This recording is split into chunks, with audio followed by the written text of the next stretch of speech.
point, but certainly it was a terrifying scene for a time there in this small town of Duncan, Oklahoma this morning. From what we are told, the situation as far as danger to the public is over. And again, the shooter is dead. So that situation is contained. Now the investigation begins. Those are all live pictures. And right now, just to give you a sense of where this town is, again, I'm going to flip to a map here, and you can see the Walmart Supercenter where this happened in Duncan, Oklahoma. To the north is Oklahoma City, and then several hours to the southeast is Dallas, Texas. So that's where this happened. Small town surrounded by farm fields for many miles in all directions. So certainly a fairly remote part of Oklahoma where this happened in this morning. Reporting live in the newsroom, I'm Tom Rousey, ABC 7 News.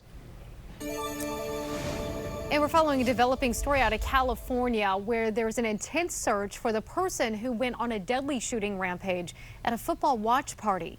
4 people were killed, 6 others are hurt. Police say last night a group of family and friends were in their backyard of a home in Fresno. They were watching Sunday Night Football. That's when a gunman walked up and started shooting. Thank God that no kids were hurt, because there are several kids and females that were in attendance at this party. So far, it is unclear whether the suspect knew any of those victims. Police have been going door to door looking for surveillance footage that could help the investigation. Some very tense moments on an American Airlines flight headed for Reagan National. Former Secretary of State Hillary Clinton was among those on board. Authorities say that the plane was on the tarmac at New York's LaGuardia Airport on Sunday afternoon when the plane started to shake and pilots saw smoke. Metal debris was later discovered in an area where the mechanical issue took place. Passengers boarded a different plane and they left for Washington about an hour and a half later. As for the weather, it is getting colder and it's only a matter of time before we see some snow.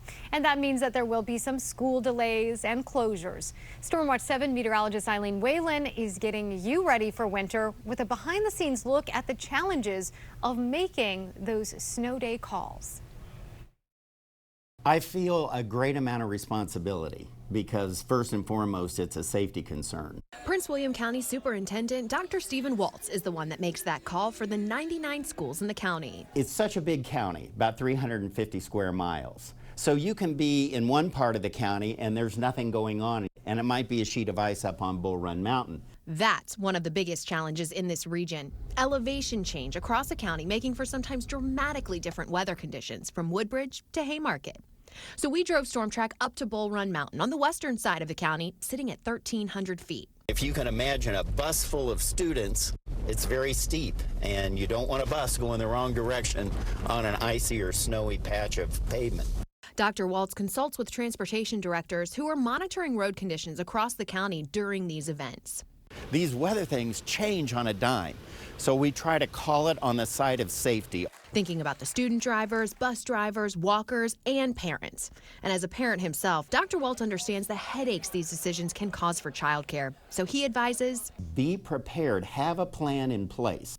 So next time you wonder why there's a snow day when conditions are fine in your neighborhood, consider what the weather may be like on the other side of the county. Eileen Whalen, ABC 7 News.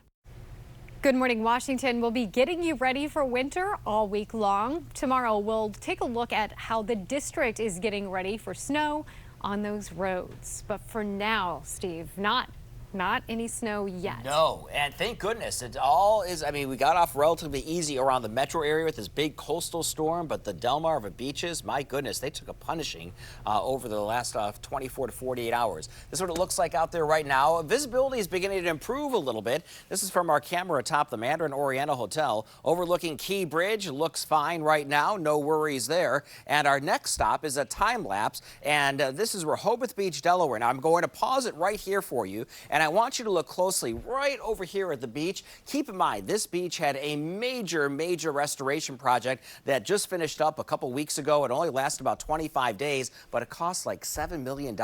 Notice how the water really rips apart the beach right here, and those the dirt that we had, or the sand, now washed to sea. This is a live view right now. This is the high tide right now that happened just about a half hour ago. So now things are going to begin to settle down, and then we'll pick up again as we move through later on tonight. tonight. Here's that coastal storm that caused all the problems from the Outer Banks of North Carolina, now over toward Cape Cod and Nantucket. All this moves on off toward the north and east. For us, though, we're left with some cloud cover that will stick around at least for the rest of this afternoon. We do stay dry. However, later on this evening, can't rule out a few showers until about 1 or 2 o'clock in the morning.